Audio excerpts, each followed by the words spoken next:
भी नहीं जाऊंगा। दोस्तों ये शब्द हैं न्यूजीलैंड के बल्लेबाज डैरल मिचेल के, जो कि पाकिस्तान की पैजामा सलवार लीग, जिसको पाकिस्तान सुपर लीग कहा जाता है, उसमें कुछ दिनों पहले हिस्सा ले रहे थे। लेकिन बचकर आए तो उन्होंने भी सोचा जान बची सो लाखों पावे। पाकिस्तान को हर तरह से उन्होंने आइसोलेट करना है, पाकिस्तान के खिलाफ जहर उगलना है, पाकिस्तान को दीवार के साथ लगाना, पाकिस्तान को उन्होंने पीछे करने की अपनी हर मुमकिन कोशिश करनी है, चाहे वो खेलों के जरिए हो, चाहे वो सफारती सतह पे हो, चाहे वो अपने जो उनका झूठ फैलाने वाला मीडिया हो उनके जरिए हो। तो इस वजह से तो उनकी जानिब से ये इकदाम किए जा रहे हैं कि पाकिस्तान को आइसोलेट करने के लिए। ये है कि आगे क्या सूरत-ए-हाल बनती है। अगर गैर मुल्की प्लेयर्स मुतमईन ना हुए तो अगले मैचेस भी खतरे में पड़ जाएंगे। और सही बात डैरल मिचेल ने कही कि अब वो पाकिस्तान कभी नहीं जाना चाहते हैं। ये बात दोस्तों कही है बांग्लादेश के जो स्पिनर हैं रिशाद हुसैन ने। उन्होंने ये सारा मंजर जो है वो बताया है कि कैसे जो फॉरेन प्लेयर्स थे जब वो पहुंचे तो कुछ प्लेयर्स तो थे वो रोने लगे। सैम बिलिंग्स, टॉम करन, उनकी हालत ऐसे हो गई थी कि यार चलो यार जान बच गई हमारी, बस कैसे भी करके। उनकी आंखों में आंसू थे, दे वर लिटरली क्राइंग। वाह भाई वाह, पीएसएल के तो घोड़े लग गए। अब पीएसएल कहीं का नहीं रहा। हम तो बड़े खुश हो रहे थे पीएसएल दुबई में होगा और आईपीएल के घोड़े लग गए, लेकिन हमें नहीं था पता 15 मिनट में 20 मिनट में ऐसा कुछ हो जाएगा कि पीएसएल के ही घोड़े लग जाएंगे। पैनिक सिचुएशन है इस टाइम पाकिस्तान सुपर लीग वालों के लिए कि हम बच गए पाकिस्तान से, वरना पाकिस्तान एक ऐसा देश है जो आतंकियों की पनाहगाह है।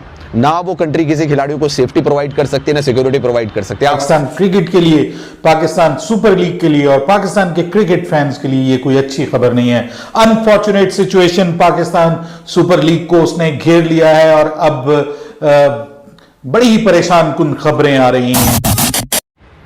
अब मैं पाकिस्तान कभी नहीं जाऊंगा। दोस्तों ये शब्द हैं न्यूजीलैंड के बल्लेबाज डैरल मिचेल के, जो कि पाकिस्तान की पैजामा सलवार लीग, जिसको पाकिस्तान सुपर लीग कहा जाता है, उसमें कुछ दिनों पहले हिस्सा ले रहे थे। लेकिन बचकर आए तो उन्होंने भी सोचा जान बची सो लाखों पावे।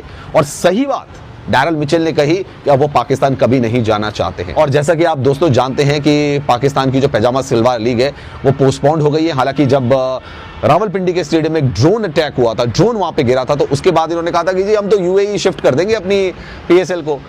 हिंदुस्तान को लाले पड़ सकते हैं कि आईपीएल को वो दोबारा से कैसे ऑर्गेनाइज करा पाए, लेकिन हम तो जी यूएई शिफ्ट कर रहे हैं अपनी लीग को। बड़े दावे उन्होंने किए थे, लेकिन यूएई ने कर दिए दरवाजे बंद। उन्होंने कहा भैया रहने दो, खुदा के वास्ते हमें बख्श दो, हमारे यहाँ जरूरत नहीं है, हमें बिल्कुल कोई आफत नहीं आ रखी है कि हम ये तुम्हारी पैजामा सलवार लीग को अपने यूएई में ऑर्गेनाइज करें, यूएई में कंडक्ट कराएं। तो जैसे ही दोस्तों ये तो दम भर रहे थे कि यूएई में हो जाएगी भैया पीएसएल का सेकंड लेग हम यूएई में स्टार्ट कर देंगे, यूएई वालों ने कर दी इनकी नमस्ते, कर दिए इनके लिए दरवाजे बंद और इनको कहा कि गेट आउट। उसके बाद से भाई पाकिस्तान सुपर लीग के पास कोई चारा तो रह नहीं गया था।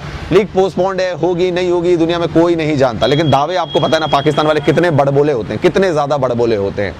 वॉर में इनकी बुरी हालत हो रखी है, एयर बेसेस तबाह हो गए और कह रहे हैं जी हमने जंग जीत ली। इनको पता है जंग जीतने की डेफिनेशन होती क्या है? वैसे पता तो तब होती ना जब कोई जंग जीती होती। समझ में तो ये भी नहीं आता कि इनका आर्मी चीफ इतने सारे मेडल कौन से लगा के घूम रहा होता है। जंगे तो उन्होंने कोई जीती नहीं है। तो दावा करते हैं, बड़बोली बातें करते हैं, फिर मुंह की खाते हैं, फिर इंटरनेशनल कम्युनिटी में बेइज्जती होती है। बट शायद मुझे लगता है कि पाकिस्तान वालों को बहुत मजा आता है दोस्तों अपनी बेइज्जती कर। दोस्तों पाकिस्तान और इंडिया के हालात इतने ज़्यादा गुज़िश्ता दिनों ख़राब रहे। अब पाकिस्तान और इंडिया के दरमियान सीज़ फायर हो गया, लेकिन पाकिस्तान की जो लीग थी सुपर लीग पीएसएल, उसमें जो खिलाड़ी थे वो छोड़ कर चले गए। और उसके बाद ये खबरें सामने आ रही हैं कि जो Daryl Mitchell, Rishad Hussain, Tom Curran वगैरह उन्होंने बयान दिया है कि वो पाकिस्तान में अब दोबारा कभी भी नहीं आना चाहेंगे। इस पर पाक मीडिया के रिएक्शन देखें, फिर आखिर पर बात करते हैं। और जब खिलाड़ी जो थे वो दुबई पहुंचे क्योंकि वहां से उनको कनेक्टिंग फ्लाइट लेनी थी, तो डैरल मिचेल जो कि न्यूजीलैंड के बल्लेबाज हैं उनका साफ तौर पर कहना था कि भैया मैं अब नहीं जाऊंगा पाकिस्तान। हाथ जोड़े भैया मैं नहीं जा रहा पाकिस्तान, मेरी हिम्मत नहीं है अब कभी पाकिस्तान में कदम रखने की। ये बात दोस्तों कही है बांग्लादेश के जो स्पिनर हैं रिशाद हुसैन ने। उन्होंने ये सारा मंजर जो है वो बताया है कि कैसे जो फॉरेन प्लेयर्स थे जब वो पहुंचे तो कुछ प्लेयर्स तो थे वो रोने लगे। सैम बिलिंग्स, टॉम करन, उनकी हालत ऐसे हो गई थी कि यार चलो यार जान बच गई हमारी, बस कैसे भी करके। उनकी आंखों में आंसू थे, दे वर लिटरली क्राइंग कि हम बच गए पाकिस्तान से, वरना पाकिस्तान एक ऐसा देश है जो आतंकियों की पनाहगाह है।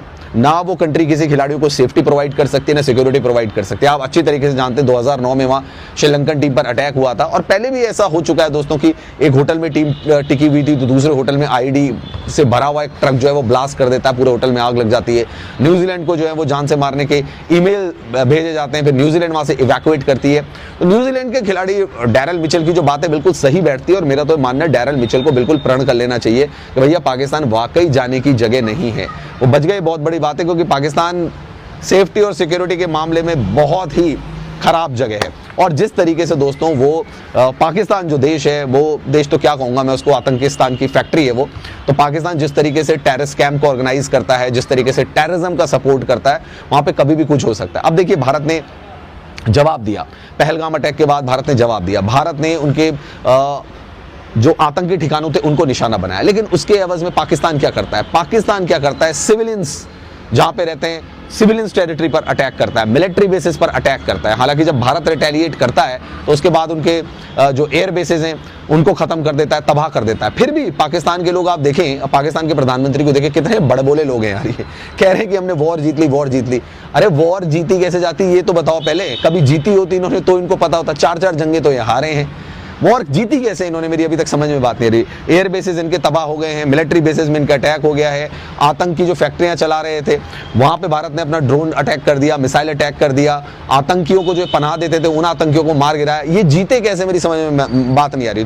तुर्की से लिए गए ड्रोन, चाइना से लिए गए जहाज थोड़े से उड़ा दिए, उनको भी भारत ने भगा दिया, उनको भी दौड़ा दौड़ा कर इनके टेरिटरी में भगा दिया। तो ये जंग कैसे जीत गए? जंग कैसे जीती जाती है भाई?